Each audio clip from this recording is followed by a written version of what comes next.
नमस्कार छात्रों, मैं डॉक्टर प्रदीप आचार्य और आप सब मुझे जानते हैं क्योंकि आप सब ने मुझे दूरदर्शन और डिजी लैब पर देखा होगा। बात करते हैं त्रैमासिक परीक्षा की और आप सबका सोचना है कि त्रैमासिक परीक्षा में जो पेपर होना है उसका सॉल्यूशन मिल जाए, समाधान मिल जाए। तो आप ये पेपर देख रहे हैं, मैं पूरा इसका समाधान बताने जा रहा हूँ। पर उसके पहले छोटा सा काम कर लो ना, नीचे सब्सक्राइब बटन प्रेस कर लो और जो बेल आइकन आ रहा है उसको भी प्रेस कर लो। और यदि आपके मन में कोई क्वेश्चन है तो कमेंट में दे दो। ये नंबर आप सबके पास मेरा है, उस पर मैसेज कर दो। प्लीज़ कॉल नहीं करिएगा और अपने दोस्तों को भी फॉरवर्ड करिए। अब पेपर शुरू करते हैं। पेपर शुरू करने से पहले समझ लीजिए, हम कोई चीटिंग नहीं कर रहे हैं। पेपर के क्वेश्चंस बदल सकते हैं पर पैटर्न वही रहेगा। संधि में शब्द बदल जाएंगे पर नियम वही रहेंगे। तो हम इस पेपर को समझ के करने वाले हैं। तो आपके लगभग 50 से 60 नंबर तो आधे घंटे की इस क्लास से ही अपने आप आ जाएंगे। इसलिए बिना घबराए सावधानी इस पेपर को सुनना है और समझना है। तो आइए चलते हैं। सबसे पहले तो संस्कृत का है और 80 नंबर का पेपर होगा। 3 घंटे तक का समय मिलेगा। क्वेश्चन क्या है? उचित विकल्पम चित्वा लिखत, यानी नीचे जो क्वेश्चन दिए गए हैं उनमें आपको उचित विकल्प को चुनकर लिखना है। जैसे इन्होंने पूछा हिमालय इत्यस्मिन् पदे संधि अस्ति। कौन सी संधि है हिमालय में? तो सब जानते हैं हिम धन आलय। हिम के अंत में है आ और आलय के प्रारंभ में भी है आ। तो कौन सी संधि होगी?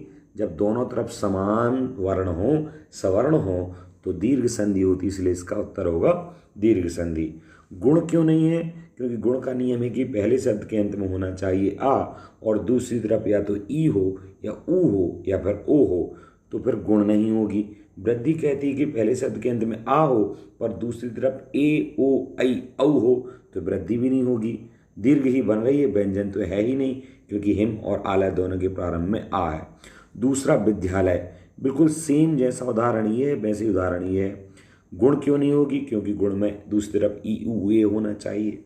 यण भी नहीं होगी क्योंकि यण कहती मेरे पहले शब्द के अंत में ई ऊ ई और री हो, तो यण भी नहीं, गुण भी नहीं। और दीर्घ संधि बिल्कुल, क्योंकि इसके समान ही है तो दीर्घ संधि होगी, अयादि भी नहीं होगी। अगला प्रश्न क्या है?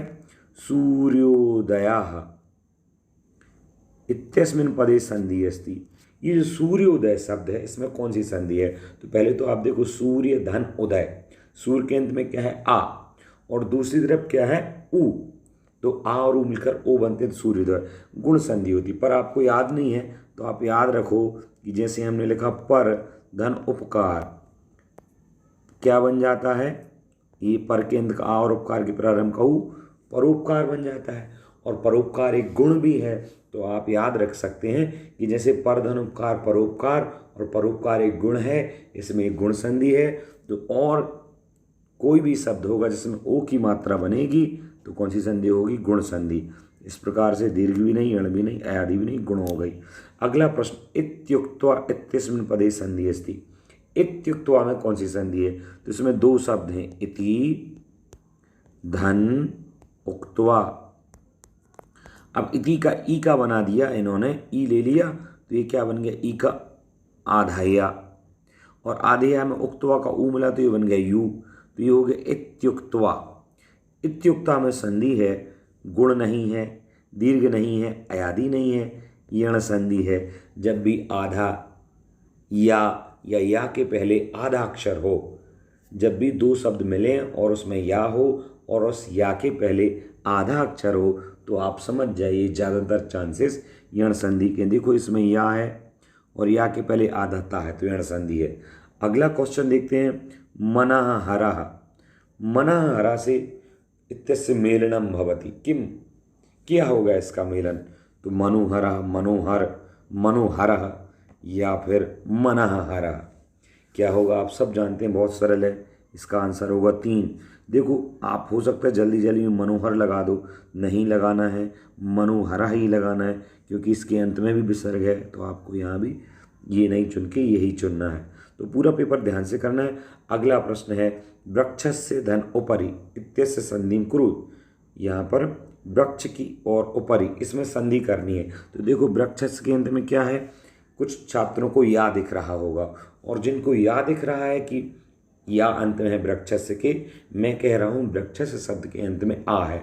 और यदि आप ये मानते हैं कि इसके अंत में या है तो आप एक व्याकरण की 18 मिनट्स की क्लास देखिए, उसे मैंने डिस्क्रिप्शन में दे दिया है, वह देखेंगे तो आपको संधि बहुत सरल लगेंगी। ठीक है, और पेपर के बहुत सारे क्वेश्चंस आपसे बन जाएंगे। तो वृक्षस्य धन उपरि, इसमें कौन सी संधि है? तो पहले शब्द के अंत में आ और उपरि के प्रारंभ में उ, आ और उ, जैसे पर का आ और उ परोपकार, ऐसे वृक्षस्य उपरि, इसकी संधि क्या होगी? वृक्षस्य उपरि होगी। ये सब हट जाएंगे। अगला प्रश्न, प्रतिधन अवदत् इत्यस्य मेलनम अकुरुत। प्रतिधन अवदत्, जैसे प्रतिधन एक प्रत्येक बना, ऐसे ही प्रतिधन अवदत्, तो ई ले लोगे तो आधा बचेगा और ई का बन गया आधा या, और ये ई का क्या बन गया? आधा या। आधे या में अवदत् का मिला तो या पूरा हो गया। अब देखो प्रत्यवदत्, यही इसका उत्तर है। अब ये भी ऐसे ही लिखा हुआ है, पर इसमें ता हलंत था और इसमें भी हलंत है, पर इसमें हलंत नहीं है, इसलिए ध्यान से देखते हुए करना है। तो इस प्रकार से बड़ा सरल रहा। अब प्रश्न नंबर 2 पे चलते हैं, और वह भी वैसा है, उचित विकल्पम चित्वा लिखत, यानी सही विकल्प चुनिए। देखते हैं क्या है पहला प्रश्न। पहला प्रश्न कह रहा है वी धन लोक्री धन ल्यप मिलित्वा किम भविष्यति, ये सब मिलकर क्या होंगे? तो देखो बिलोक्रिय, बिलोकय, बिलोक्रय क्या बनेगा? ये तो याद करने वाली बात है। ये बिलोक के बनता है, और जब किसी शब्द में ल्यप प्रत्यय आता है, धातु में, किसी धातु में ल्यप प्रत्यय आता है, तो ज़्यादातर चांसेस ये होते हैं कि या के पहले का अक्षर आधा हो जाता है। या के पहले का अक्षर कैसा हो जाता है? आधा। इसमें पूरा, इसमें पूरा, इसमें क्री, ये सब या के पहले का अक्षर पूरा है पर इसमें आधा है।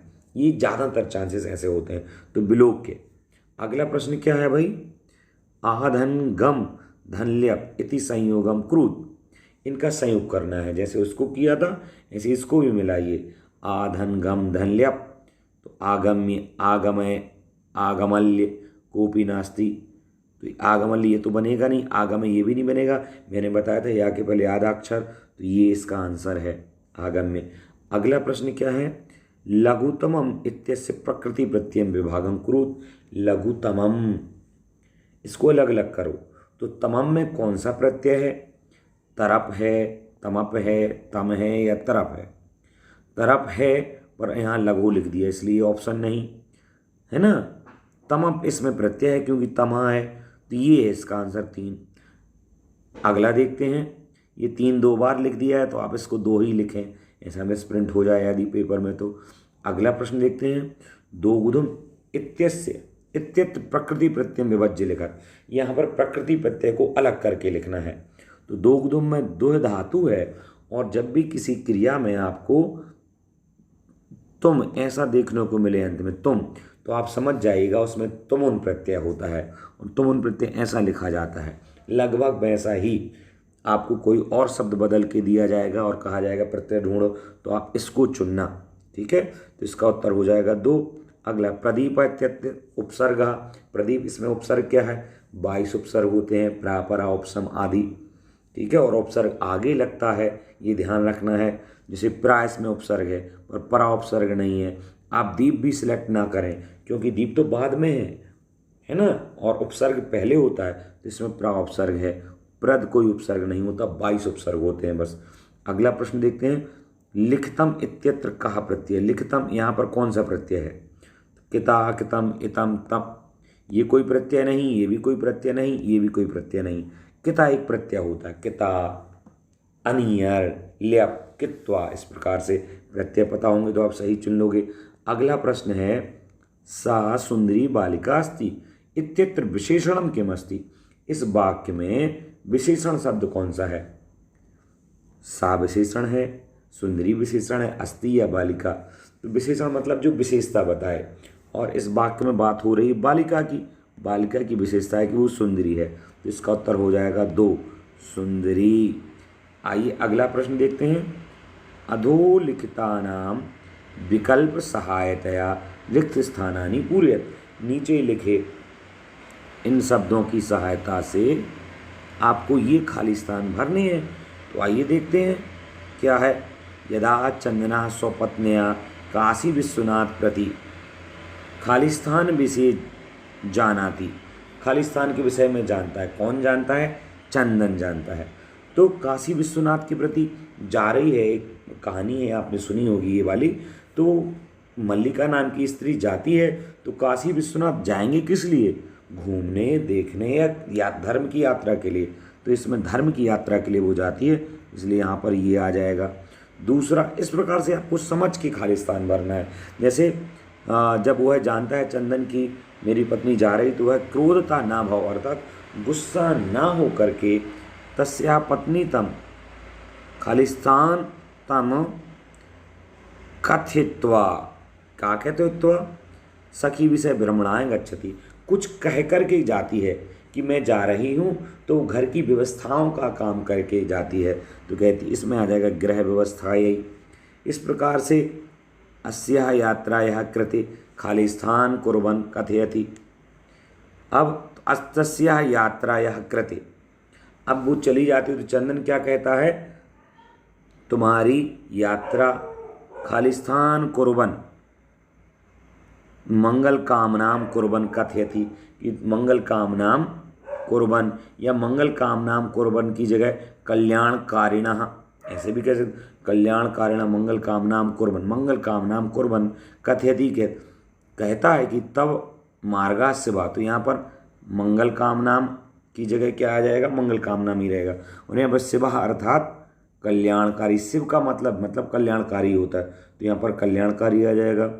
और आगे कहा यात्राया कृते अर्थात कल्याणकारी, यहाँ आ गया। भवन्तु मार्गे कश्चित् बाधा, तब कृते समस्या ना उत्पन्न हो या उत्पादित, तो यहाँ पर उत्पादित आ जाएगा। और जब वह अपनी पत्नी के लिए सपोर्ट करता है कि ठीक है आप अपनी सहेलियों के साथ चले जाओ, तो इस प्रकार से सिद्ध होता है कि चंदन नारी स्वतंत्रता का क्या है? समर्थक है। तो ये समर्थक यहाँ आ जाएगा।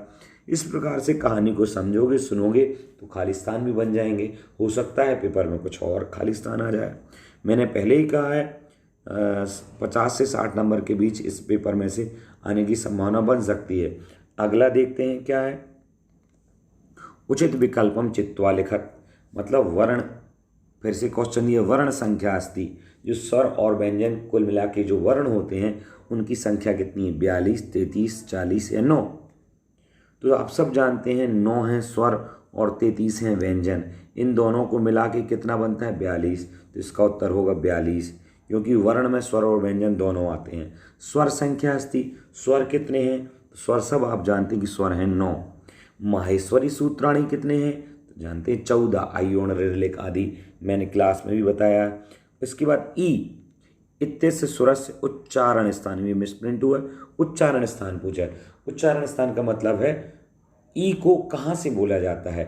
10 जो उच्चारण स्थान है, जैसे आ जो स्वर है उसको बोलते हैं कंठ से, ई को बोलते हैं इचुएसानाम तालु से, और नासिका से जैसे इया म इंगड़ न, ये सब नासिका से बोले जाते हैं। तो इस प्रकार से अलग अलग वर्ण को या स्वर या व्यंजन को अलग अलग मुंह के स्थान से बोला जाता है। जैसे आप बिना होंठों को चिपकाए या हिलाए पा नहीं बोल सकते, परंतु आप मुंह खोले खोले का बोल सकते हैं, का, पर पा नहीं बोल सकते।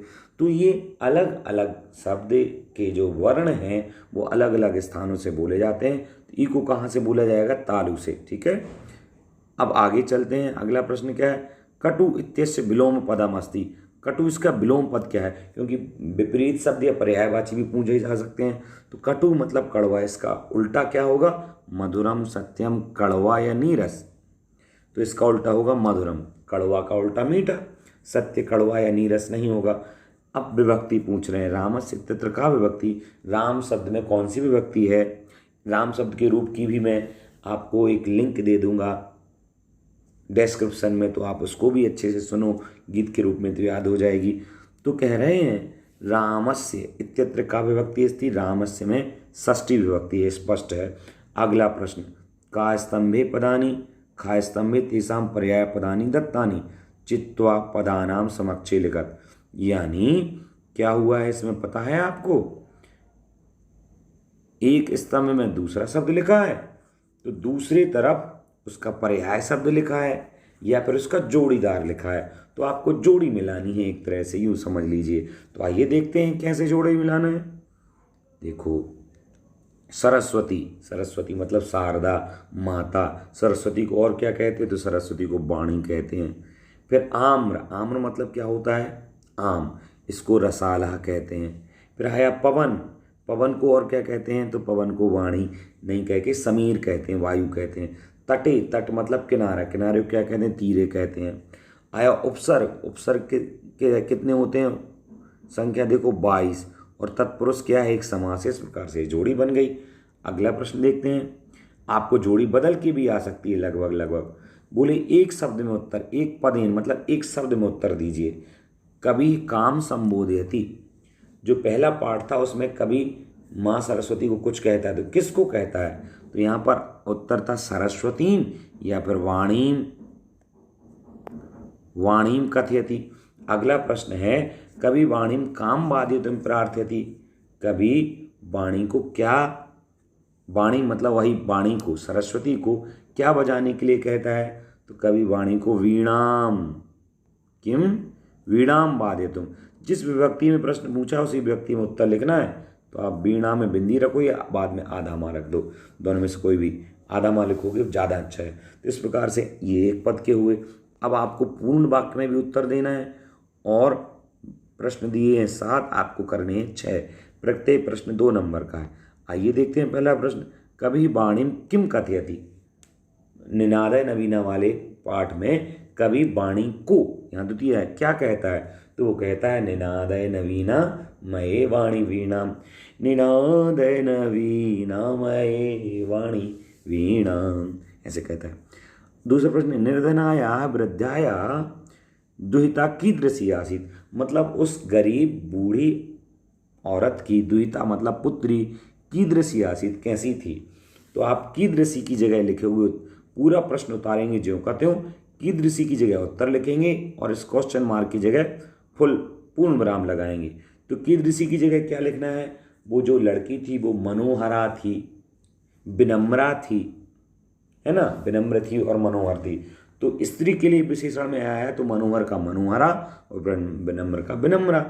अगला प्रश्न, मल्लिका चंदनस्य मास पर्यंतम धेनो कथम अकुरुताम, मल्लिका ने चंदनस्य मास पर्यंतम धेनो कथम अकुरुताम, मतलब जो मल्लिका और चंदन ने मास पर्यंतम 1 महीने तक, धेनो मतलब गाय का, कथम अकुरुताम, यहाँ पर एक शब्द मिस हो गया है जो सेवा शब्द था। सेवा को कैसे किया उन्होंने गाय की? बहुत आईएमपी प्रश्न है। तो उन्होंने कैसे किया? मैंने एक वीडियो दिया है पार्ट 3 के प्रश्न उत्तर का, आप उसमें देख सकते हो। वैसे शॉर्ट में बता दें तो उन्होंने गुड़ादिकम दत्वा, घासादिकम दत्वा, विषाणयो तैलम लेपित्वा, ऐसे कृत्वा प्रत्यय बना के उत्तर बना दीजिए। अब ये पूछा कालः कस्य रसम पिबति, आईएमपी प्रश्न है। तो काल मतलब समय, किसके फल को, रस का मतलब फल को पीता है। तो कहते हैं जो जल्दी काम नहीं करता, समय उसके फल को नष्ट कर देता है, पी जाता है। तो कहा क्षिप्रम अक्रियमाणस्य। ये तो मैं बताते जा रहा हूँ, और भी प्रश्न आप थोड़े थोड़े आईएमपी प्रश्न में बताऊंगा अगले वीडियो में भी, तो आप इसे सब्सक्राइब कर लीजिए, तो आपको बहुत फायदा मिलने वाला है। अगला प्रश्न, कंचनपुरम नाम नगरम कुत्र विभाति इसमें। अब एक बात और समझो कि करने कितने हैं 6 और दिए कितने हैं 7, ठीक है। तो आप अपने हिसाब से देख लीजिए। जैसे इस प्रश्न का उत्तर भी मैं आपको वीडियो डिस्क्रिप्शन में दे रहा हूँ, मिल जाएगा। जीमूत वाहन, ये पाठ 5 या 4 के प्रश्न हैं, तो आप इन कुछ खास प्रश्नों को देख लीजिए। जैसे एक प्रश्न पूछ लिया, अंतिम संधि नामानी लिखत, संधियों के नाम लिखिए। तो 3 संधियाँ हैं, विसर्ग व्यंजन और स्वर संधि। इस प्रकार से उत्तर बन जाएंगे। अगला प्रश्न कह रहा है, अधोलिखितानि वाक्यानि कः कम, नीचे लिखित वाक्य कौन और किसको प्रतीक कथयति, मतलब नीचे जो वाक्य लिखे हैं ये वाक्य कौन किसको कहता है, ये आपको उत्तर में बताना है। जैसे एक वाक्य, स्वामिन प्रत्यागतम अहम आस्वादय प्रसादम, गोदोहनम वाले पाठ में मल्लिका बोलती है अपने पति से कि मैं आ गई हूँ, प्रसाद का स्वाद ले लो। तो कौन बोलता है, यहाँ आ जाएगा मल्लिका, ठीक है। और किसको बोलता है, चंदन को। तो चंदनम, जिसको कुछ कहा जाए उसमें द्वितीय, और जो कहता है उसमें प्रथमा, ये ध्यान रखना है। और द्वितीय विभक्ति में बिंदी आ जाती है और प्रथमा विभक्ति में कुछ नहीं रहता है, ज्यों का त्यों नाम रहता है। अगला देखने से इसका क्या है, उदाहरण दे दिया ये तो।